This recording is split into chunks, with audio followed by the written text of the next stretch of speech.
बरेली के प्रेमनगर थाना क्षेत्र के भूड़ पड़रिया मोहल्ले में रहने वाला योगेश सक्सेना उर्फ मुन्नू नाथ मंदिर के पास रेडीमेड कपड़ों की एक दुकान में सेल्समैन की नौकरी करता था। 1 मार्च 2020 की रात वह दुकान से घर नहीं लौटा तो परिजनों को चिंता हुई। योगेश का बड़ा भाई अंशु भी घर के बाहर था। उसे फोन करके बताया गया तो उसने योगेश जिस दुकान पर काम करता था उसके मालिक जितेंद्र से पता किया तो उसने बताया कि योगेश तबीयत खराब होने की बात कहकर जल्दी दुकान से घर जाने के लिए निकल गया था। जब वह दुकान से जल्दी निकल गया तो गया कहाँ, यह प्रश्न योगेश के परिजनों के सामने मुंह बाएं खड़ा था। उसकी काफी तलाश की लेकिन कोई पता नहीं चला। 2 मार्च की सुबह बरेली थाना कोतवाली और कुमार टाकीज के बीच में खाली पड़े मैदान में एक पेड़ के नीचे एक अज्ञात युवक की अधजली लाश पड़ी मिली। किसी ने लाश की सूचना थाना कोतवाली को दे दी। सूचना पाकर सीओ प्रथम अशोक कुमार और कोतवाली inspector Geetesh Kapil police team के साथ मौके पर पहुंच गए। पुलिस ने लाश अब घटनास्थल का निरीक्षण किया। मृतक की उम्र यही कोई 30 से 35 वर्ष रही होगी। मृतक के गले व चेहरे पर धारदार हथियार के 4 गहरे घाव दिखाई दे रहे थे।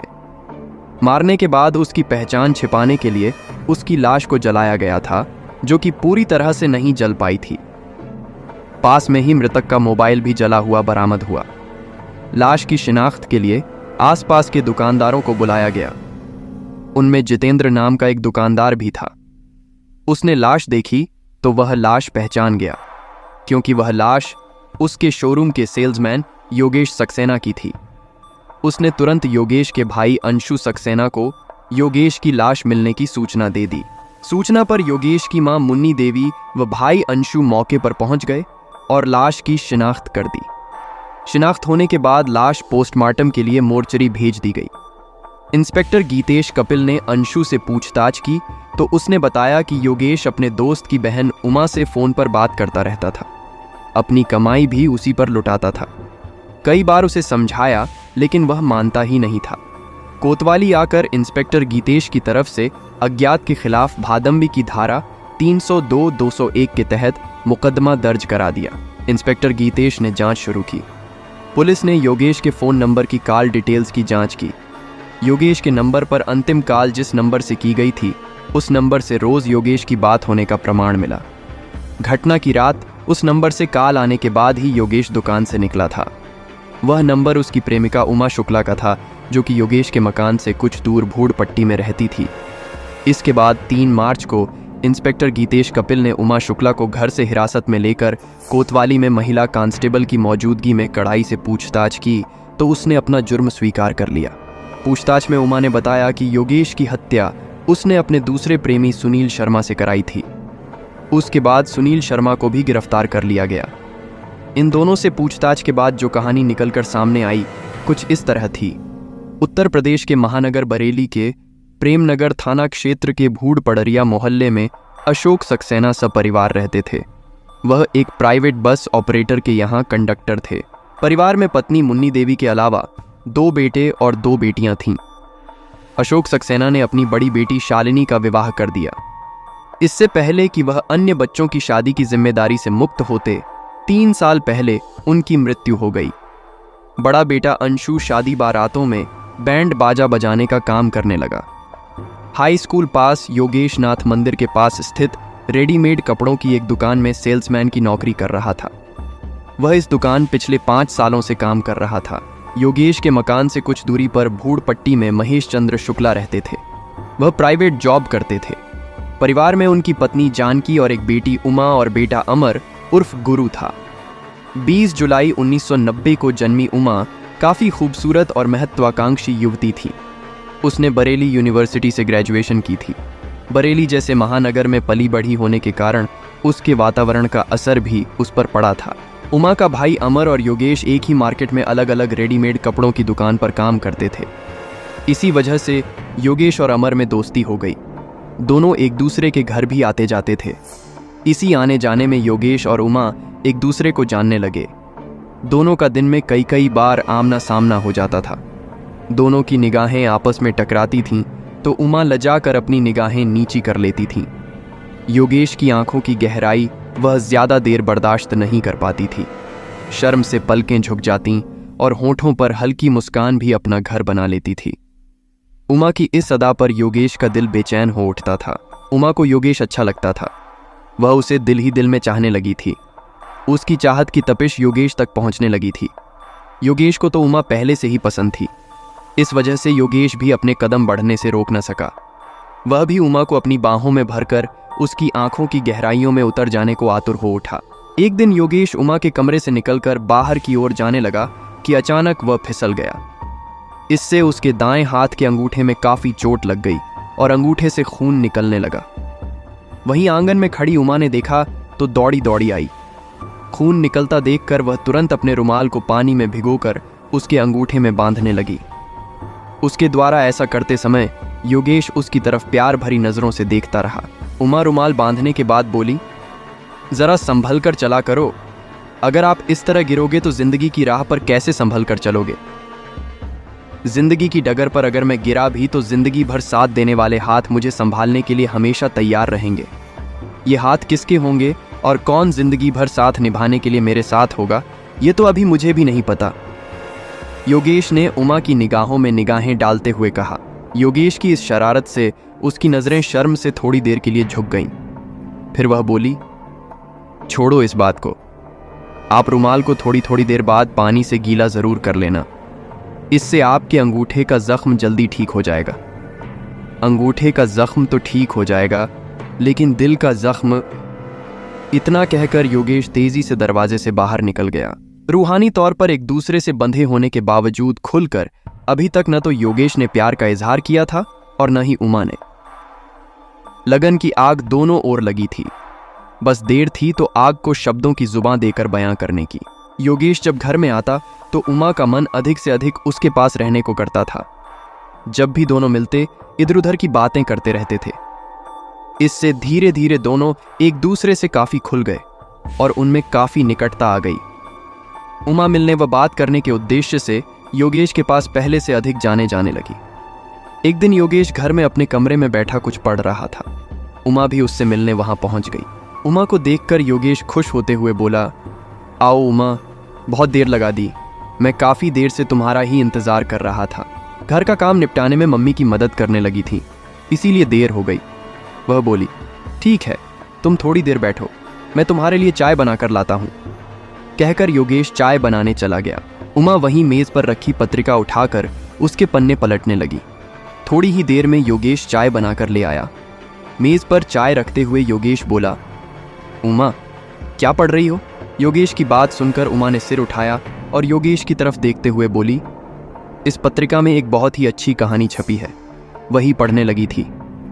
ये सुनकर योगेश भी उमा के पास बैठकर चाय पीते हुए उसी पत्रिका को पढ़ने में तल्लीन हो गया। पूरी कहानी पढ़ने के बाद ही योगेश ने पत्रिका के सामने से सिर हटाया और उमा की तरफ देखते हुए बोला, सही कहा था तुमने, काफी दिल को छू लेने वाली प्रेम कहानी है। दोनों में कितना प्यार था। अच्छा उमा, यह बताओ कि आज के समय में भी इतना पवित्र प्यार करने वाले लोग मिलते हैं? योगेश की बात सुनकर उमा भावुक होते हुए बोली, वे बड़ी किस्मत वाले होते हैं जिन्हें किसी का प्यार मिलता है। उमा की बात बीच में ही काटते हुए योगेश बोला, कुछ मेरी तरह बदनसीब होते हैं जिन्हें प्यार के नाम पर सिर्फ जमाने की ठोकरें मिलती हैं। यह कहकर योगेश के आंसू छलक आए। योगेश की आंखों में आंसू देख उमा तड़प उठी। योगेश का हाथ अपने हाथों में लेकर वह बोली, तुम ऐसा क्यों सोचते हो? तुम तो इतने अच्छे हो कि तुम्हें हर कोई प्यार करना चाहेगा। मैं तुमसे कई दिनों से एक बात करना चाहती थी, लेकिन इस डर से चुप रही कि कहीं तुम बुरा ना मान जाओ। तुम कहो तो कह दूं। योगेश ने जब उसकी ओर प्रश्नवाचक निगाहों से देखा तो वह बोली, मैं तुमसे बहुत प्यार करती हूँ, लेकिन तुमसे कहने की हिम्मत नहीं जुटा पा रही थी। दिल की बात आज जुबां पर आ ही गई। उमा की बात पर योगेश को विश्वास नहीं हो रहा था। वह उमा की तरफ देखते हुए बोला, क्यों तुम मेरा मजाक उड़ा रही हो?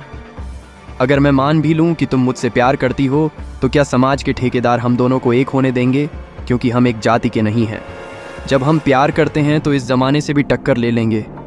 प्यार तो प्यार होता है, इसे धर्म और जाति के तराजुओं में नहीं तोला जा सकता है। प्यार तो दो दिलों के मिलन का नाम है। उमा की बात सुनकर योगेश की आंखों से खुशी के आंसू छलक पड़े। फिर उसने उमा को बाहों में भरकर सीने से लगा लिया। उमा भी उसके शरीर से लिपट गई। दोनों एक दूसरे का साथ पाकर काफी खुश थे। दोनों का प्यार दिनों दिन परवान चढ़ने लगा।